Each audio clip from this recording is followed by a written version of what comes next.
नमस्कार दोस्तों। आज हम अपने नए एपिसोड के साथ पहुंच चुके हैं। आज एक और नए तीर्थ स्थान देवता के स्थल पे। तो हम सभी से निवेदन करते हैं, आप हमारे एक्सप्लोर 18 करडू अपना देश अपनी भाषा के साथ जो भी लोग नए जुड़े हैं तो कृपया करके पेज को सब्सक्राइब कर दें, और जो लोग इंस्टाग्राम और फेसबुक में हमारे साथ जुड़े हैं तो वीडियो को ज़्यादा से ज़्यादा शेयर करें। आज की जो हमारे गेस्ट रहेंगे वो है देव मार्कंडे ऋषि जी के पुजारी। तो इनसे हम बहुत कुछ जानने को मिलेगा देवता के बारे में। तो जो लोग समर्थवान हैं तो कृपया करके आप हमारी सहायता भी कर सकते हैं, और ज़्यादा से ज़्यादा लोगों को इस वीडियो को शेयर करें। तो पुजारी जी, पहले हमारे दर्शकों को अपने परिचय दीजिए, और आप कितनी सालों से देवता की सेवा में हैं, और आपकी जो ये परंपरा पारिवारिक चली है कितने सालों से चली है। पहले तो जय ऋषि मार्कंडे प्रभु जी की। मैं देवेंद्र कुमार ऋषि मार्कंडे जी का पुजारी 50 वर्षों से देवता की सेवा कर रहा हूँ, ऋषि जी की सेवा कर रहा हूँ। तो हम पीढ़ी दर पीढ़ी पुजारी का काम कर रहे हैं। तो इस वक्त लगभग 10-11वीं पीढ़ी तक हम जो जानते हैं, तो उससे पूर्व से जो है देवता की सेवा कर रहे हैं। तो जो हमारे देवता मार्कंडे ऋषि जी का जो मूल स्थान है जिसका नाम गढ़पा है, उसकी कुछ प्राचीन कहानी या देवता वहाँ कब से, मतलब देवता का वहाँ मूल स्थान है तो कब से है, कुछ हमारे दर्शकों को बताइए। मार्कंडे जी का स्थान बहुत ही पुराना है और हम 10 पीढ़ी तक जानते हैं। तो मार्कंडे जी पहले इधर कमांद में कामधेनु गौ माता के रूप में पूजा जाता था, और भूमि थान के रूप में पूजा जाता था।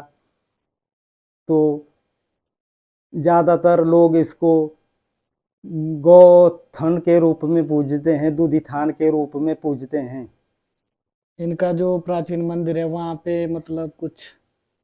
इसके प्राचीन मंदिर में जो है 1905 में जो भूकंप हुआ था उस समय जो है गिर गया था। उसके बाद बार बार अपने हिसाब से बनाते रहे। बाद में जो जैसे जैसे फैशन जो है चेंज होता गया, उसी धार से जो है मंदिर बनाते रहे। ये मंडी से लगभग 12-13 किलोमीटर दूर कमांद गढ़पा में स्थित है, और भंडार जो है मंडी से 17 किलोमीटर सालगी गांव में स्थित है, जो आईआईटी कमांद के सामने ही है। हाँ जी। तो जैसे देवता का जो पुराना मंदिर है गढ़पा, वो वहाँ पे देवता किस रूप में है। वहाँ पे एक बहुत ही पुराना सांबल का पेड़ है, और उसके नीचे जो है पिंडी रूप में स्थित है। पुजारी जी, अगला सवाल मेरा आपसे ये है कि देवता को जो है दूधी थान भी बोला जाता है, और इनके साथ ऐसी बहुत सारी शक्तियाँ चलती है, तो थोड़ा हमारे दर्शकों को बताएंगे आप। देवता मार्कंडे को दूधी थान इसलिए बोला जाता है कि ज़्यादातर ये दूध का देवता है, दूध के थन के रूप में विराजमान है। और यहाँ कामधेनु गौ माता जो है कमांद में, उसके नाम से जो है कमांद पड़ा है। और जब लोग गाय नहीं होती है, बछड़ा देती है, तब पहले दूध और घृत जो घी जो है ऋषि को चढ़ाया जाता है। और भूमि थान के रूप में भी मानते हैं। भूमि से जैसे ही अनाज पैदा होता है, वो दूध से ही लोग मानते हैं कि वो दूध से ही पैदा होता है। इसके साथ जो है एक कामधेनु गौ माता है, और दूसरी इंद्राणी उर्वशी माता है, और इसके साथ जो है एक ग्वाला चंचवाला भी बोलते हैं उसको, वो देवता है।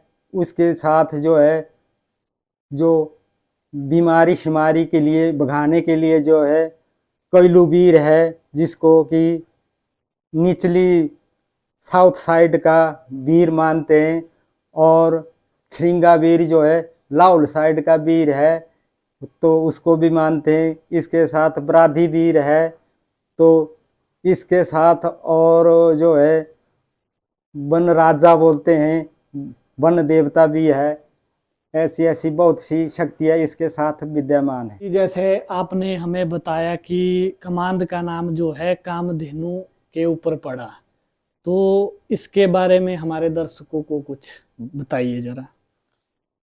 लोकल कथा के अनुसार जो है कमान में जो है कामधेनु थी, जिसके कि 3 जगह जो है उसके घर बताए गए हैं, 3 कोठियाँ बताई गई है।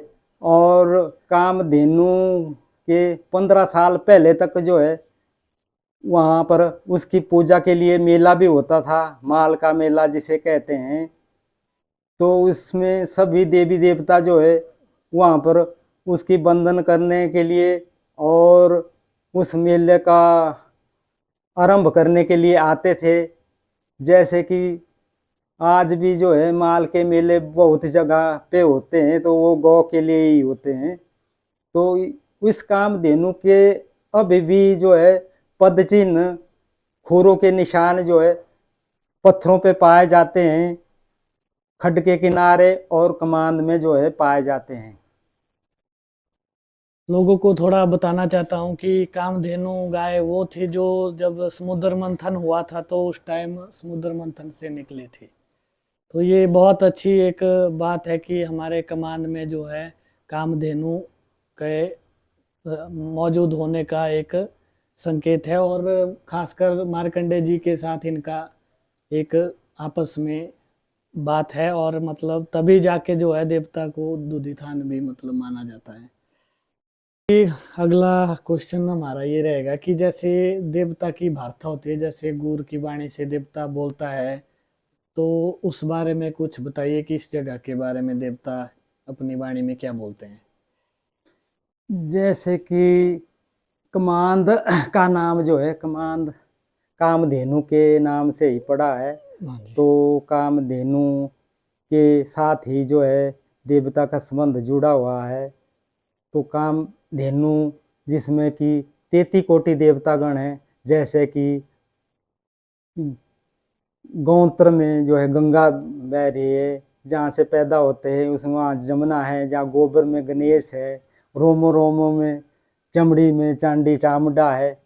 मतलब सभी देवी देवता जो है 33 कोटि देवता जो है कामधेनु में उपस्थित है। तो देवता का वार्ता में भी यही आता है कि मैं जो है कामधेनु का वरदाता हूँ। मतलब ऋषि मार्कंडे का कामधेनु के साथ ही कमांड में आपका जो स्थान है उनके साथ ही विराजमान है देवता यहाँ पे। उसी के नाम से जो है कामधेनु के ही नाम से के ऊपर ही जो है घड़पा का नाम भी पड़ा है। घड़पा कामधेनु जब प्रलय होने लगी तो कामधेनु ने जो इशारों में कहा कि मुझे एक घर बनाइए, तो इसके लिए घड़पा नाम जो है कामधेनु के नाम से ही पड़ा है। अच्छा, ये भी एक बहुत अच्छी बात आपने हमारे दर्शकों को बताई। मतलब जितनी देवी देवताओं के स्थान है उनके पीछे भी कोई ना कोई रहस्य छुपा हुआ है जो आम लोगों को पता नहीं है आज की डेट में। देवता जो है मतलब कोई भी जो जीव है वो दूध के बगैर नहीं पैदा हुए। देवता तो ऋषि जो है कण कण में है दूध के रूप में। जैसे कि अनाज जब पैदा होने लगता है तो वो दूध में पड़ता है, पहले दूध आता है, उसके बाद जो है अनाज पैदा होता है। बच्चा भी पहले दूध से ही पैदा होता है। तो ये तो कण कण में है। ये जो है हिमाचल में कई जगहों पर और भारतवर्ष में भी कई जगहों पर इसके जो है स्थान है। पुजारी जी, तो अगला सवाल ये है कि जैसे मंडी के राजाओं के साथ भी देवता का कोई पुराना पारंपरिक पुरानी कथा कोई आप हमारे दर्शकों को बताना चाहें। राजाओं के साथ हमारे संबंध जो थे हमारे पूर्वजों के थे।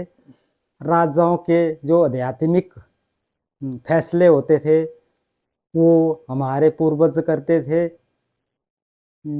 जैसे कि हवन वगैरह जो है माधोराय के सामने जो हवन कुंड होता था उधर भी हवन का प्रबंध करते थे। और राजाओं के जैसे आध्यात्मिक फैसले थे वो भी हमारे ही पूर्वज करते थे। इसलिए हमें जो है आध्यात्मिक राय भी कहा जाता था।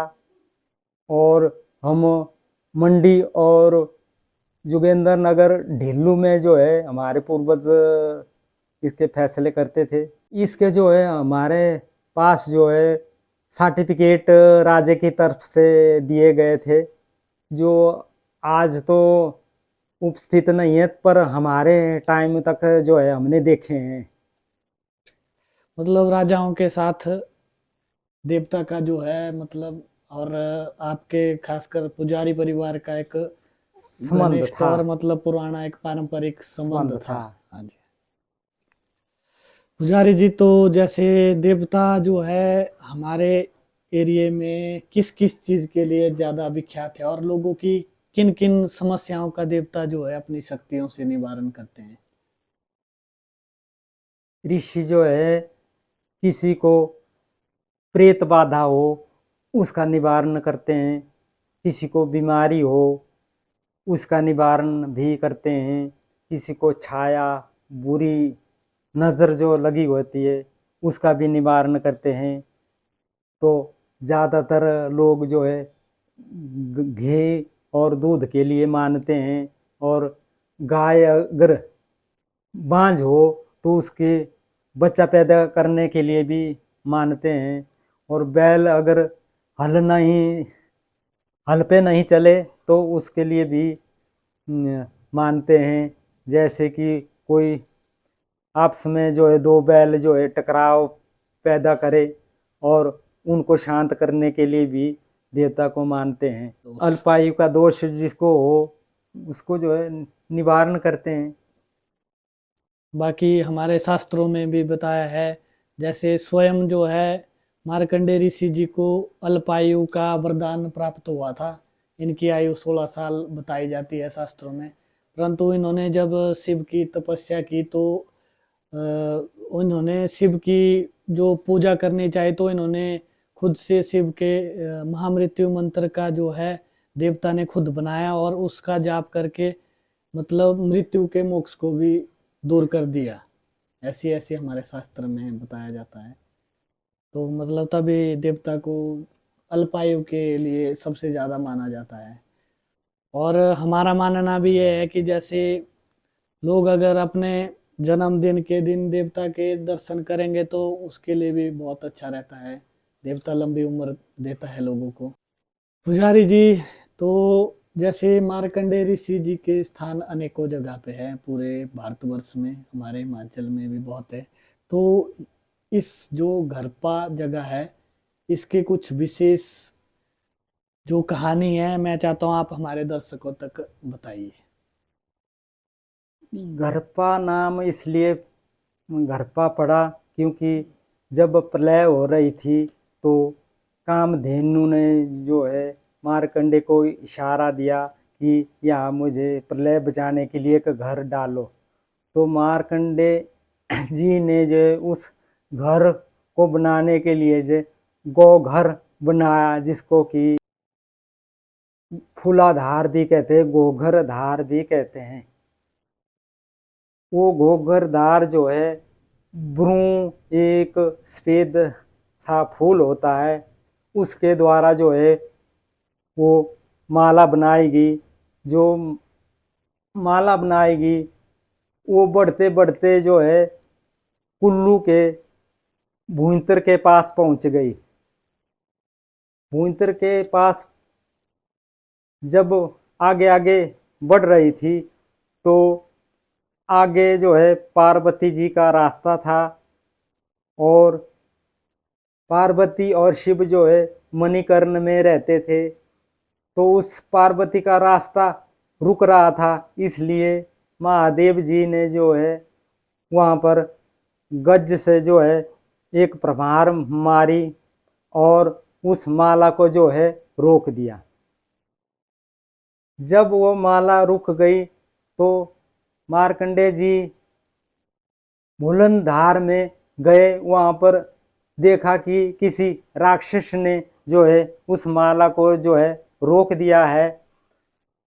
मूलधार में मार्कंडेय जी भूल गए कि ये भगवान है, तो मार्कंडेय जी से ऐसा तेज निकला कि महादेव जी के जो है पिंडी के जो है 9 टुकड़े हो गए।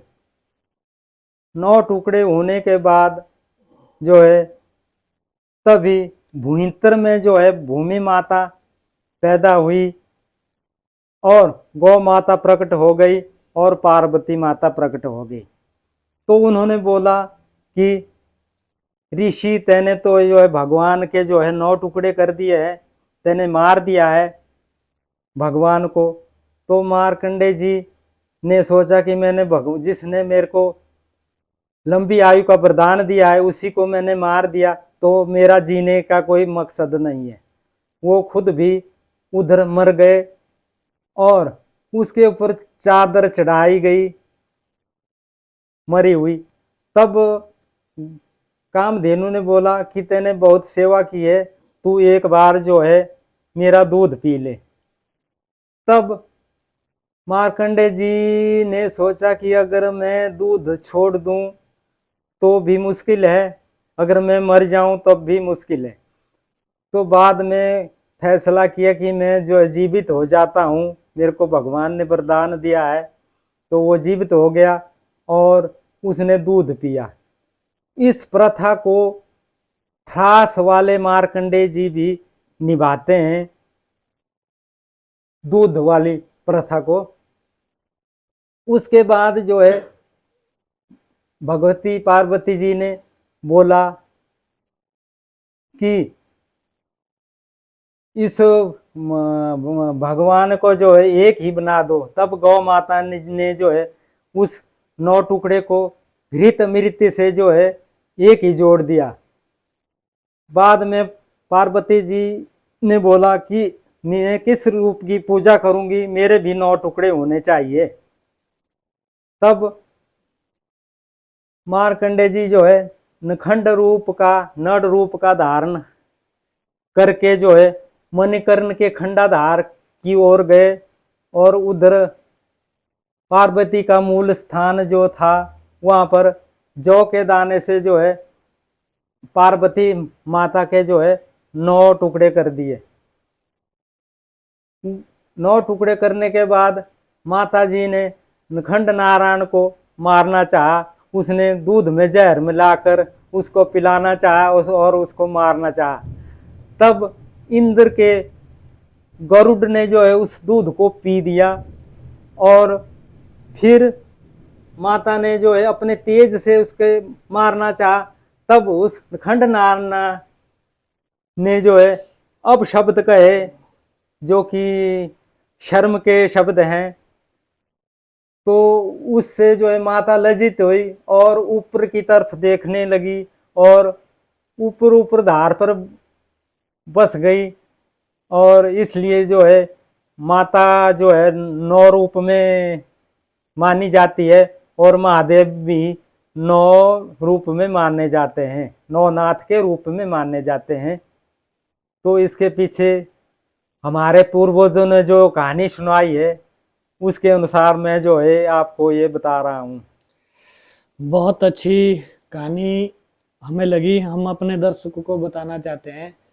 मतलब हमारे इस कहानी के माध्यम से हमें पता चलता है कि एक तो हमारे जो देवी देवताओं के स्थान है वहाँ पे कभी भगवान अपने रूप में आए थे, और दूसरा ऐसी मतलब दंत कथाएं जो है ग्रंथों में भी नहीं मिलेगी, तभी तो मतलब हमारे समाज में इतना महत्व है हर जगह का। तो हमारे दर्शकों को बोलना चाहता हूँ, आपने एक बहुत अच्छी कहानी जो हमारे दर्शकों तक पहुंचाई उसके लिए आपका बहुत बहुत धन्यवाद।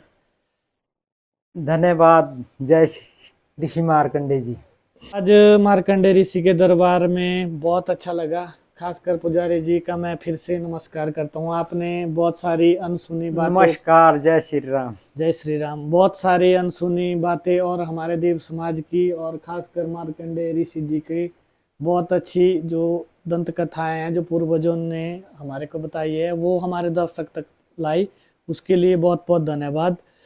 जो लोग हमारी वीडियो लास्ट तक देख रहे हैं उनका भी बहुत बहुत धन्यवाद। और हमारे इस पेज को एक्सप्लोर 18 करडू को लाइक शेयर और सब्सक्राइब जरूर करें और ऐसी ही और वीडियो के लिए हमारा सहयोग करें ताकि हम और जगह जाके और देवी देवताओं की कहानी आपको बता सके। जय देवभूमि, जय 18